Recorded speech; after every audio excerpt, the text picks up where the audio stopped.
définition. Marche du mouvement citoyen Loucha dispersé à travers la République. Occasion pour le secrétaire général du collectif 24 de s'insurger contre l'interpellation des journalistes qui couvraient ces manifestations. Vous l'entendrez dans un instant.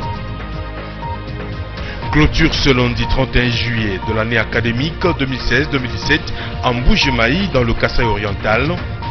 La cérémonie a été présidée par le ministre de l'ESU, Steve Mbikai.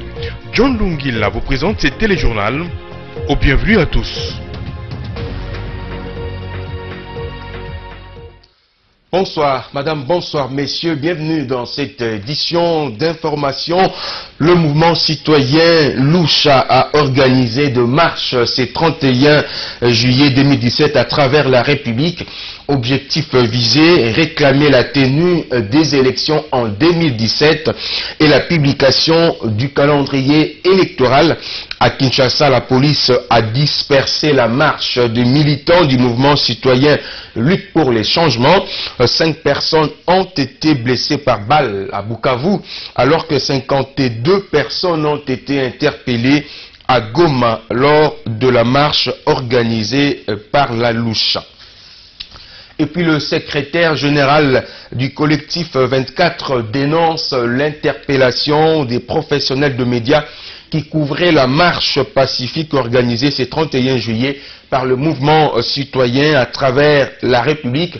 Henri Longenja s'insurge également contre l'interdiction faite aux journalistes étrangers de se rendre à l'intérieur du pays sans l'autorisation du ministre des Médias. On l'écoute. Lorsqu'un journaliste étranger arrive dans un pays, il y a l'accréditation. Mais une fois qu'on est accrédité, mais on doit quand même circuler. Vous l'avez accepté. Mais pourquoi vous devez l'empêcher de circuler, aller dans un coin du pays pour couvrir les événements et faire éclater la vérité? Parce que dans cela, qu'est-ce qui se cache? On veut cacher quoi? En interdisant les journalistes étrangers d'aller à l'intérieur du pays pour ne pas diffuser quoi que ce soit. Là, c'est quand même une violation non seulement de la liberté de circulation des gens, mais une violation quand même des principes sacro-saints qui montrent, qui veulent que tout citoyen accède à la vraie information. Si nos collègues de Loucha ont voulu quand même manifester, marquer cette date, la date annoncée par la CENI, ce n'est que normal. Et les manifestations pacifiques, les marches sont constitutionnelles, c'est accepté, c'est légal. La police n'est là que pour canaliser, pour encadrer. Et c'est le devoir des journalistes d'aller partout se passe quelque chose pour informer la population, pour que la population soit au courant que voici à Limité il se passe ça, à Goma ainsi de suite. Mais nous voyons que ici à Kinshasa, tout comme à Goma, partout à Lumbashi, à Kalemi, et tout ça, on a arrêté les journalistes. Tout simplement parce qu'ils sont en train de découvrir. Même quelques journalistes de Canal Futur, on l'arrête et on ravit même les matériels. Ça, c'est vraiment une violation même de la liberté de la presse, même de la loi, et que nous pensons que le travail de la police et de l'ANER, ce n'est pas ça. Et doivent faire leur travail et laisser les journalistes aussi faire son travail. C'est parce que c'est à travers les journalistes que la population serait informée. Et que arrêter les journalistes en plein travail, ça, c'est vraiment inadmissible. Processus électoral, l'opération d'enrôlement des électeurs se poursuit à Kinshasa. L'élu de Moamba Toussaint Alonga a accompli son devoir civique ce dimanche. Il a invité non seulement sa base, mais également tous les Congolais à s'enrôler massivement. Suivez. L'opération d'enrôlement des électeurs dans la capitale ne laisse pas les Kinois indifférents. Même les acteurs politiques ont mis la main à la pâte. À titre illustratif, le député national Toussaint Alonga, accompagné de sa base, est descendu ce dimanche à Lemba pour accomplir son devoir civique. Au complexe scolaire Mokengeli, c'est le centre où l'élu de Moamba s'est fait enrôler. Après avoir rempli toutes les formalités, le président national de la nouvelle dynamique de l'opposition pour le changement a invité toute la population population de sa circonscription à lui emboîter le pas massivement. Objectif, obtenir la carte d'électeur faisant office de carte d'identité et participer aux élections à venir en opérant librement un choix judicieux. Ce devoir républicain a double dimension. La première dimension, c'est un droit d'avoir cette carte comme carte d'identité pour vous rendre de nombreux services par rapport à votre vie quotidienne. Le deuxième devoir, c'est d'exercer votre souveraineté comme peuple congolais. Celui de sanctionner ou d'élire qui vous voulez. Désormais, nous en appelons à notre peuple, congolais de tous bords, particulièrement ceux de Kinshasa, district de Moamba, Lukunga, Django et j'en passe, de venir très nombreux à son relais. C'est pour vous permettre demain de mettre hors d'état tous ceux qui sont en train de gérer aujourd'hui, que nous avons estimé la gestion chaotique. Voilà l'occasion de désigner de nouveaux dirigeants qui doivent travailler pour répondre aux besoins fondamentaux de notre peuple. Toussaint Alonga a non seulement appelé sa base à s'enrôler massivement, mais également toute la population de la capitale. Et puis Martin Fayoulou a bouclé ce dimanche une tournée entamée depuis une semaine dans la province de Kwilu. Il était question pour le président national de l'ESID de renouer avec l'intérieur du pays conformément à l'une des résolutions du congrès de ce parti. Ce lundi, nous revenons sur son séjour dans le territoire de Masimanimba. Élisée Odia nous en parle. Martin Fayoulou accueilli en Messie. Nous sommes ici à Masimanimba, province de Kwilu. Hommes, femmes, jeunes et vieux s'y sont mobilisés de manière spontanée. Il s'agit pour eux de témoigner leur attachement à l'action qu'a depuis plusieurs années ce député national en vue de l'instauration de l'état de droit en RDC. En communion avec cette population de Massi, le président national de l'ESID a voulu s'enquérir de ses conditions de vie, mais aussi lui présenter une autre alternative qui s'offre à elle pour sortir de la misère dans laquelle elle croupit. Pour Fayoulou, cela passe par une alternance démocratique au pays. Nous pensons que ce pays a besoin d'une alternance démocratique. Ce pays a besoin de ses filles et ses fils compétents, capables de développer le pays. Ce pays a besoin de ces dignes filles et fils qui ont l'amour du pays, qui sont conscients, qui portent en eux des valeurs. Martin Fayoulou dans le Kwilu, une suite logique de sa tournée entamée depuis mars 2016, ce conformément à la résolution du congrès de l'ESID, tenue du 3 au 5 décembre 2015. J'étais au Nord Kivu, en avril, j'étais au Kasaï central, en mai, j'étais dans le Kwilu, au Bandundu, j'étais dans la ville de Bandundu et j'ai fait le territoire de Bagata. Et ça a été interrompu parce que les gens ont eu peur et à Kinshasa ils m'ont compliqué la tâche et j'ai interrompu cette tournée et là j'ai repris la tournée. Vuanga, Bulungu, Idiofa, Kalanganda, Kikwit, tels sont les quelques territoires qui ont constitué les gros de cette tournée de ce cadre du rassemblement. Partout où il est passé entre meetings et conférences débats, l'homme a expliqué le projet de société que son parti compte mettre en application une fois au pouvoir. Mais il a également invité les populations de ces contrées à s'enrôler massivement. L'actualité ce lundi, c'est aussi la clôture de l'année académique 2016-2017. La cérémonie officielle a eu lieu ce jour en Mbuji-Mayi au Kasaï oriental, précisément à l'université officielle de Mbuji-Mayi, occasion pour le ministre de l'enseignement supérieur et universitaire Steve Mbikaï de dresser les bilans de l'année 2017 et les perspectives de l'année prochaine. Magui Ngalamouloumé nous en parle. On est élite par rapport à... Clôture de l'année académique 2016-2017 ce 31 juillet, Steve Mbikaï y a tenu. Voilà que le ministre de l'ESU a gagné ce pari en faisant respecter le calendrier. C'est à Mbuji-Mayi que le patron de l'ESU a préféré organiser cette cérémonie officielle. Un choix qui honore la province du Kassai-Oriental qui reçoit pour la première fois le ministre de l'Enseignement supérieur et universitaire. Occasion pour le gouverneur AI de la province de féliciter ses lauréats. La fin de plusieurs années de sacrifices, de privations et de peines endurées au long de vos parcours scolaires et estudiantins. Vous entrez dans la catégorie de l'élite. Dans son discours, le ministre de l'ESU a dressé le bilan de son secteur, un discours assorti des perspectives.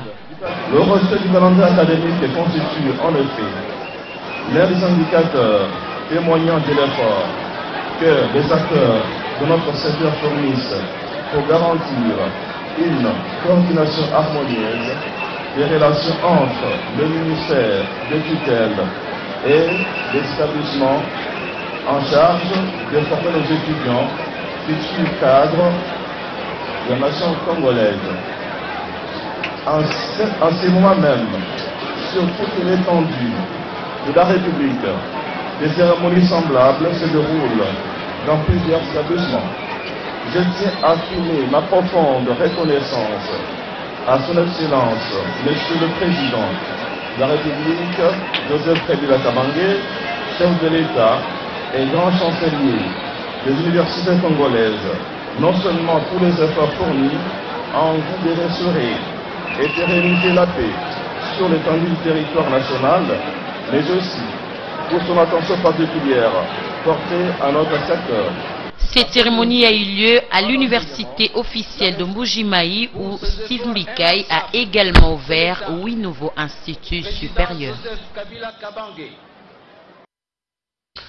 Et puis la grève des opérateurs pétroliers vient d'être éditée de justesse, cela grâce à l'implication du ministre d'État en charge de l'économie nationale, Joseph Kapika, les a convaincus et a obtenu de la possibilité de ne plus revoir à la hausse le prix du carburant à la pompe tel que demandé.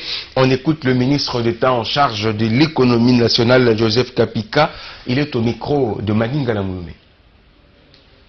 D'abord, on a observé une surchauffe sur le marché d'échange, les taux qui fluctuaient à tout moment. Nous avions reçu de la profession pétrolière des demandes de réajustement des prix. Et nous nous sommes mis depuis un temps à négocier avec la profession pour examiner le mécanisme d'éviter un réajustement, d'autres parleraient d'une augmentation régulière des prix du carburant. Ils tenaient d'abord à leur créance, qui est réelle. Nous avons consommé au niveau de certains services de l'État plus qu'il ne fallait. Il y a eu des commandes de carburant, notamment quand il y a des problèmes de questions troubles à l'est du pays. Dernièrement, on venait de les vivre au Kassai. L'armée, en ce moment-là, a besoin d'un peu plus de carburant. La police aussi. Et d'autres services dont je ne vais pas citer les noms ici. Il y a aussi ces taux d'échange qui fluctuent, qui fait qu'ils arrivent à des manques à gagner. Donc, ils demandaient que nous puissions payer cette créance-là. Et bien entendu, ils avaient déjà déposé chez moi une demande de révision des prix. C'est comme ça que nous leur avons dit OK pour la créance pendant un temps, OK pour la prise en charge pendant un temps des manques à gagner, mais non à une révision. Et en échange, je veux dire, pas de révision des prix. Donc il menaçait le dossier des prix. Oh, ils avaient déjà écrit le dossier devant vous là. Il y a leur lettre par laquelle je devais dire on augmente les prix de carburant. Non, il faut préserver la paix sociale. Donc que la population se tranquillise, elle continuera à être servie comme par le passé. Et pour sa part, le ministre d'État en charge de la fonction publique a procédé ce lundi à l'ouverture d'un atelier d'orientation à l'endroit des nouveaux retraités de l'administration publique. Il s'agit pour Michel Bongongo de veiller à une bonne reconversion de ces retraités dont l'expertise peut constituer une valeur ajoutée dans la modernisation de l'administration publique. Élisée Odia. Fini l'époque où les retraités étaient considérés comme les laissés-pour-compte de la société congolaise. Désormais, le gouvernement de la République, par le biais de son ministère de la fonction publique, compte faire d'eux des personnes ressources, capitaliser leur expertise et expérience. C'est tout le sens de ce séminaire d'orientation, une session de formation axée sur la reconversion pour une retraite décente des agents et fonctionnaires de l'État et des services publics.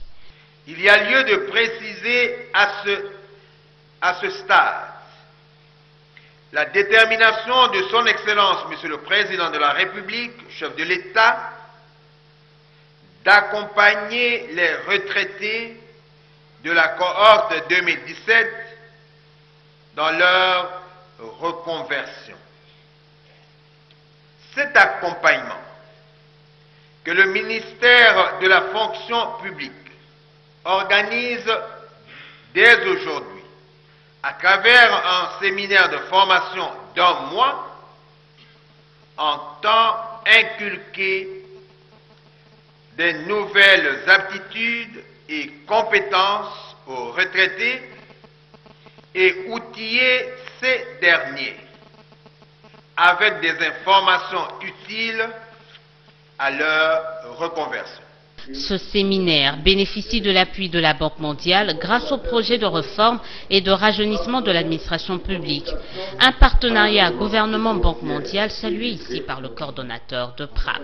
À noter que cette session de formation sera assurée notamment par les experts de Sénarec et comme l'a rappelé le ministre d'État à la fonction publique, l'objectif ultime est de donner un visage humain à la retraite. Satisfait de cette formation initiée par le ministre d'État en charge de la fonction publique, quelques retraités ont réagi au micro d'Élisée Odia. En latin on dit « Ominia kadut », tout finit par finir. Mais je dirais que tout n'est pas fini pour le fonctionnaire de l'État.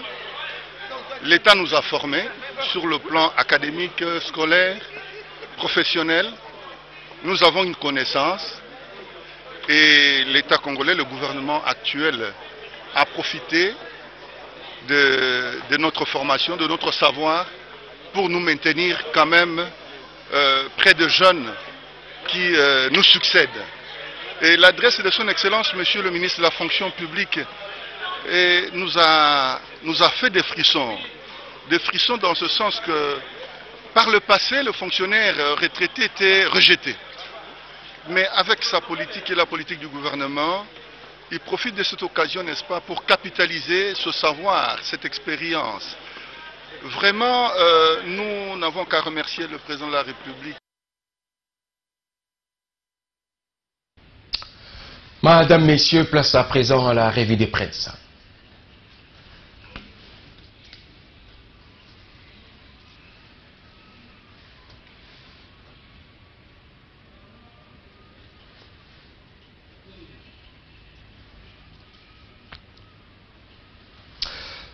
C'est la fin de cette édition d'information.